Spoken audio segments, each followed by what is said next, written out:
BFM 89.9. Good morning, I'm Melisa Idris. Welcome to BFM Morning Headlines. Today is Wednesday, October the 8th. I looked at all the papers today and almost every headline is different. I'm going to start off with an exclusive on NST. Now what? They ask. And they're referring to the MH17 investigations because apparently it's already stalled there because the Australian, Dutch and Malaysian investigators have all concluded that the crash site is not safe because of the extreme fighting that's happening there. But the problem is winter is approaching fast, so they have to get to the crash site to pick up whatever remains and to do their investigations before the cold weather. But that's also going to be difficult with the heavy fighting and all that. So what are we going to do? They say they might look at some kind of remote sensor capability, some new methodology they say. So hopefully they can work that out. Now on the Sun, they have an education theme, CCTV Watch. This is referring to the UPSR leaks. Now, they're all a bit follow-up stories. The Education Ministry is now saying that they're going to put CCTVs where the papers are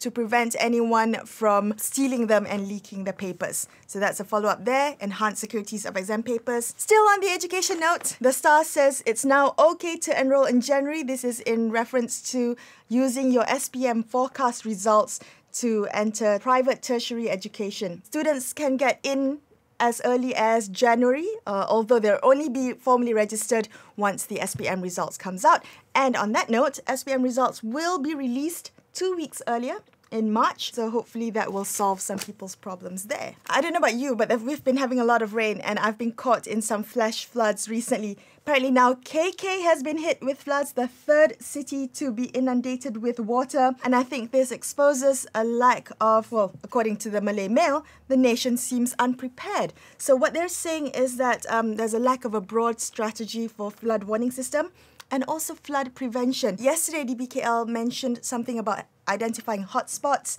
in the city that are prone to flash floods. Now, look at this photo, right, on Malay Mail. Look at how many vehicles are kind of submerged in water. What happens if it was your car? On a positive note, there's been some positive progress on the customs crackdown. So apparently, they're now putting in place more enforcement at the Gelang Patah complex in Johor. And so they're going to beef up security there from 14 to 24. They're also, as it says here, going to replace a broken scanner that's been broken since September. It's been a year! The scanner's been broken for a year, no one's done anything. So apparently they're going to fix it now. Thank you for doing that a year later. I'd also like to point on the bottom half of Utusan. 2 juta isi rumah miskin bandar. 2 million households earn less than 3,000 ringgit a month. That's 1/3 of the Malaysian population. That's really quite impactful. I mean, these figures are important coming out ahead of budget on Friday. And I hope we will see some measures that will take care of those who are really in need. Going on to Sinar Harian, they have the Oktoberfest scandal on their front cover. Their angle is, siapa lulus Pesta Arab? That's referring to the Oktoberfest. So they're asking who approved the billboard. This is in reference to that billboard in Wan Utama. Now, I've seen this billboard and I am a Muslim and I understand Muslims' sensitivities when it comes to these things. But it's just words. I don't really understand the controversy around it. It could be just me, but I understand the sensitivities, but I think we are, in this sense, being a little bit too sensitive.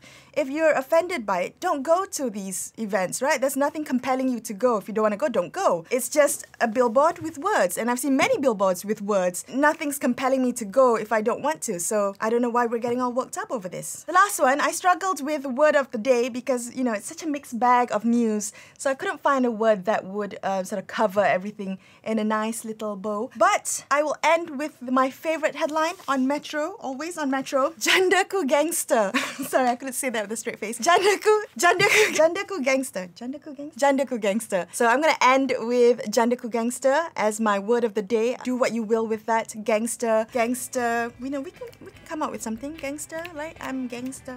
Enjoy reading the papers today, but come back tomorrow because we'll get you caught up with all the headlines then. For now, I'm Melisa Idris signing off today. BFM 89.9.